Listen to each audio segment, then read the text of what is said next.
खास शो सांसद जी से मिलिए, रायपुर की विकास का क्या है रोड मैप। आज रायपुर के सांसद से बेबाक बात, बीजेपी सांसद ब्रजमोहन अग्रवाल से खास मुलाकात, जहां न्यूज 18 पर ब्रजमोहन अग्रवाल एक्सक्लूसिव, विपक्ष पर क्यों बरसे सांसद ब्रजमोहन अग्रवाल।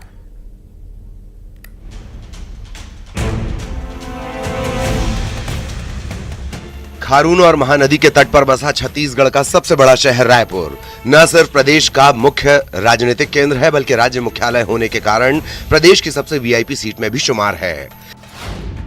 रायपुर बीजेपी के गढ़ के रूप में जाना जाता है। रायपुर लोकसभा क्षेत्र में 7 विधानसभा हैं। सभी 7 सीटों पर बीजेपी का कब्जा है।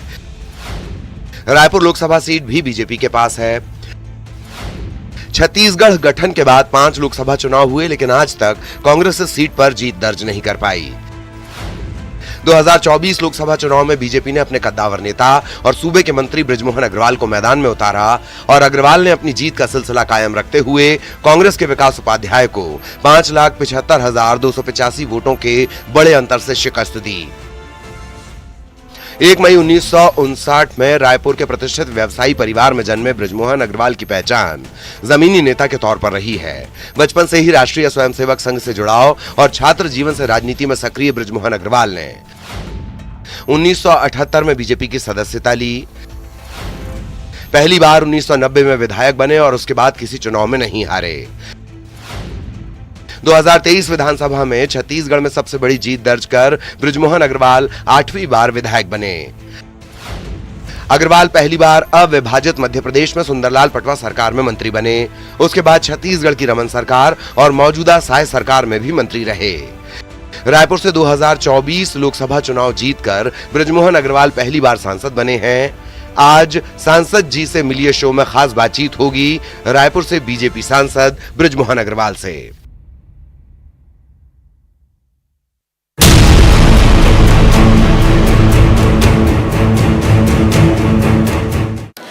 नमस्कार, बहुत स्वागत है आप सभी का। आप देख रहे हैं न्यूज 18 नेटवर्क और मेरे साथ आज है एक बहुत ही खास मेहमान।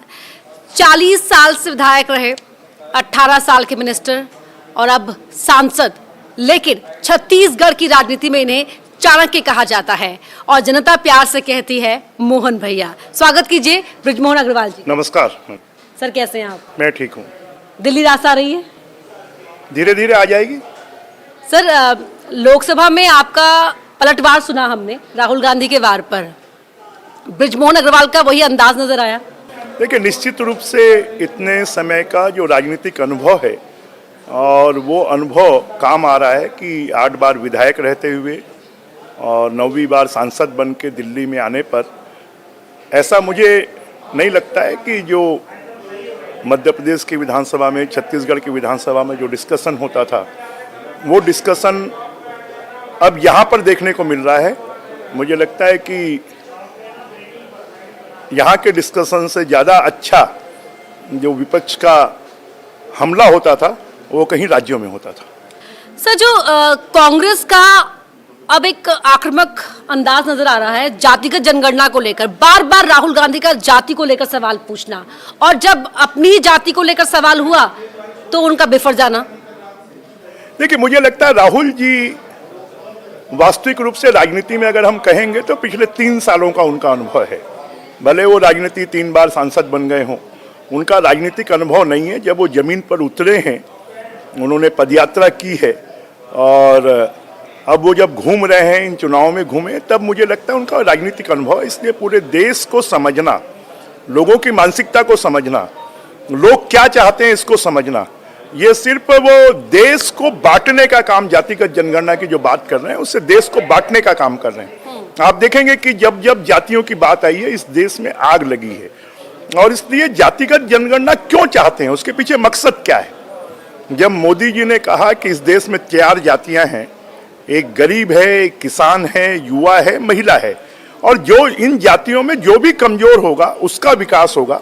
और पिछले 10 सालों में उनके भविष्य में तब्दीली आई है, डेवलपमेंट हुआ है, उनमें एक विश्वास पैदा हुआ है। और कांग्रेस उसी से घबराई हुई है कि मोदी जी अगर इसी प्रकार से काम करते रहे, और मोदी जी ने कहा भी है तीसरे टर्म में कि ये तीसरा टर्म है, 2 टर्म में जितना काम किया उसके 3 गुना ज्यादा गति से काम करेंगे। तो कांग्रेस को और विपक्ष को लग रहा है कि अब हमारी तो जमीन खिसक रही है और इसलिए उन्होंने लोगों को बांटने का, देश को बांटने का ये मुद्दा वो उठा रहे हैं। धर्म और जाति, इसको लेकर सवाल भारतीय सियासत में कोई नए नहीं है, हमेशा से उठते रहे हैं। और क्योंकि आपका लंबा सियासी अनुभव रहा है, क्या विपक्ष जाति के नाम पर, जनगणना के नाम पर और संविधान बदल दिया जाएगा, खत्म कर दिया जाएगा, ये डर दिखाना चाहता है? देखिए, ये डर तो लोगों ने देख लिया और उसके बाद भी मोदी जी को 244 सीटें दी। कुल मिलाकर जितनी विपक्ष की सीटें नहीं हैं उतनी अकेली बीजेपी की सीटें हैं, लगभग 300 सीटें एनडीए की सीटें हैं। तो ये डर दिखाने से काम नहीं कर, लोग भी जानते हैं कि हमें क्या चाहिए। जो आर्थिक रूप से कमजोर है उसका विकास चाहिए। उसके लिए मोदी जी ने योजनाएं लाई हैं कि गरीब को घर मिल रहा है, वो किसी भी जाति का हो, उसके घर में नल से जल आ रहा है, उसको आयुष्मान योजना से उसका 5 लाख रुपए का इलाज हो रहा है, उसके माध्यम से घर घर में शौचालय बन रहे हैं, जो स्ट्रीट वेंडर हैं उनको 50,000 रुपए तक के लिए लोन मिल रहा है। तो जितने भी वर्ग के लोग हैं, चाहे वो किसी भी जाति के हों, अगर वो आर्थिक रूप से कमजोर हैं तो उनके विकास का काम मोदी जी कर रहे हैं और इससे ये घबराए हुए और डरे हुए हैं। और सिर्फ मोदी जी बोलते नहीं हैं, उसको जमीन पर उतारते भी हैं, उसका इम्प्लीमेंटेशन भी करते हैं और इसलिए ये लोग घबराए हुए हैं। अब मैं आती हूँ बृजमोहन अग्रवाल पर, क्योंकि ऐसा कोई पद नहीं है, विभाग नहीं है जहां पर कार्य करने का या जिम्मेदारी पूरी करने का आपका अनुभव ना रहा हो। 9वीं बार के सांसद हैं आप, 35 साल से रायपुर के विधायक रहे। अब बतौर सांसद एक विजन होगा बृजमोहन अग्रवाल के मन में भी अपनी जनता को रिटर्न करने का, जो प्यार समर्थन आपको वहां से मिलता रहा है। देखिए, ये रिटर्न की बात नहीं है। मैं तो छत्तीसगढ़ की जनता का, रायपुर की जनता का, रायपुर लोकसभा की जनता का तो मैं ऋणी हूँ, एहसानमंद हूँ। लोग कहते हैं कि आदमी एक बार चुनाव जीतता है फिर वो हार जाता है या उसके वोट कम हो जाते हैं। मुझे तो पहला चुनाव मैं सिर्फ 2,500 वोट से जीता था और जब मैंने आखिरी चुनाव जीता तो लगभग 68,000 वोट से, वो भी 23 सालों में छत्तीसगढ़ में कोई नहीं जीता। सबसे बड़ी जीत थी आपकी। सबसे बड़ी जीत थी। और जब लोकसभा चुनाव में भी जनता ने आशीर्वाद दिया तो देश के टॉप 10 कॉन्स्टिट्यूंसी में 90 नंबर पर लाया। तो इसलिए जनता को हमने रायपुर और छत्तीसगढ़ की तस्वीर और तकदीर 15 सालों के काम में बदली है और जनता को विश्वास है कि आने वाले समय पर हम छत्तीसगढ़ को इस देश के अग्रणी राज्यों में लाएंगे। जैसे मोदी जी का कि विकसित भारत हमको बनाना है तो हम विकसित छत्तीसगढ़ बनाएंगे। जब आपने विधायिका से त्यागपत्र दिया बतौर विधायक तो भावुक भी थे आप।